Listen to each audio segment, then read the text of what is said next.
Terdapat satu sembahan orang Cina yang hanya wujud di Nusantara tetapi tidak di negara-negara lain. Ia dikenali sebagai Datuk Kong. Datuk Kong adalah patung sembahan yang paling banyak disembah oleh orang Cina khususnya di Nusantara. Dapat dilihat hampir ke semua rumah orang Cina yang menganut agama tradisi Cina akan memiliki Datuk Kong dengan pelbagai ukiran dan bentuk diletak di hadapan rumah dan kedai mereka. Ia dikenali sebagai dewa tempatan yang menjaga kesejahteraan, keamanan, kekayaan dan kesihatan. Cara untuk mengenali Datuk Kong adalah dengan melihatnya di luar rumah orang Cina. Terdapat sebuah altar kecil berbentuk rumah berwarna merah atau kuning yang akan diletakkan limau dan nanas beserta colok di hadapannya. Di dalam altar kecil ini akan didapati adanya patung-patung kecil, kebiasaannya adalah nama orang Melayu. Konsep sembahan ini berasal dari asimilisasi di antara kepercayaan masyarakat Cina dengan kepercayaan sebahagian orang Melayu terdahulu. Di mana orang Cina sebelum datang ke tanah Melayu, mereka telah memiliki kepercayaan konsep dewa tanah atau dewa bawah.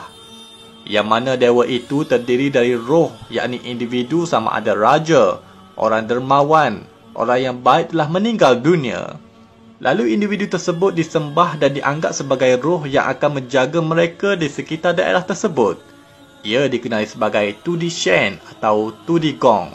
Setelah kedatangan orang Cina ke tanah Melayu, kepercayaan Tudi Gong juga turut dibawa bersama. Pada masa yang sama, mereka melihat sebahagian orang Melayu memiliki kepercayaan yang hampir sama yang dikenali sebagai Datuk Keramat. Yang mana konsep memuliakan Datuk Keramat ini juga memuja roh orang soleh yang meninggal dunia sama ada di kubur dan kawasan tertentu. Sebab itu terdapat cara pesanan orang Melayu dulu-dulu yang mahu lalu kawasan hutan maka minta izin dengan datuk dan nenek. Datuk, Nek, cucu tumpang encing. Datuk yang dimaksudkan di sana adalah semangat roh keramat yang menjaga kawasan tersebut. Oleh demikian itu, konsep terbentuknya Datuk Kong ini adalah hasil gabungan, yakni sinkretisme di antara kepercayaan animisma orang Melayu terdahulu dengan memuja Datuk Keramat dengan kepercayaan orang Cina yang menyembah Tudi Gong, satu dewa penjaga kawasan yang sedia ada di dalam kepercayaan masyarakat Cina dahulu.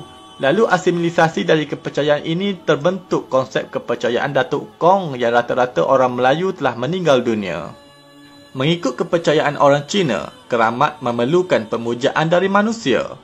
Mereka tidak mengira sama ada orang-orang itu dari kalangan orang berlainan agama dengannya, kerana mereka hanya melihat hati yang baik atau roh yang mencapai makam yang tinggi yang dikira telah bergabung dengan elemen Tuhan, yakni alam. Di kuil Datuk Kong, mereka akan menjamu makanan halal jika yang disembah itu adalah orang Melayu. Dan ia akan diletakkan kopiah dan songkok di sekitarnya. Kadangkala kuil Datuk Kong juga akan berbentuk kubah seperti masjid bagi melambangkan roh Datuk Kong itu merupakan orang Islam.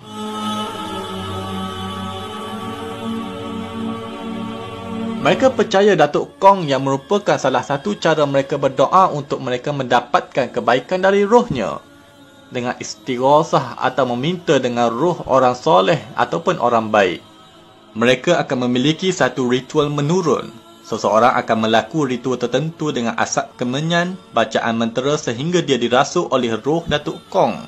Lalu dia akan bercakap mewakili Datuk Kong. Lalu individu tersebut akan memakai pakaian Melayu dan di saat itu dia akan menulis azimat dan memberi restu kepada orang yang meminta dengannya.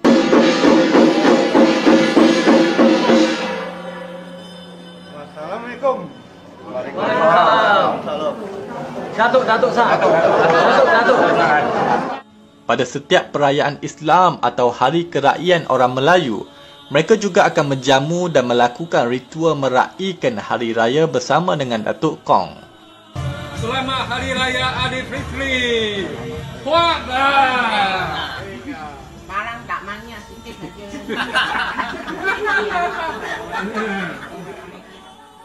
Kepercayaan masyarakat Cina memahami bahawa alam dunia ini hidup bersama dengan Tuhan dan roh. Manakala akidah Islam pula memahami bahawa Tuhan tidak mendiami bersama ciptaannya di alam ini. Sehubungan itu di dalam Islam juga memiliki konsep makhluk jin yang turut hidup bersama dengan manusia, tetapi mereka di alam ghaib yang boleh merasa orang dan menurun. Akan tetapi kerap kali hal itu disangka dirasa oleh roh individu-individu tertentu, lalu diminta pertolongan dengannya. Firman Allah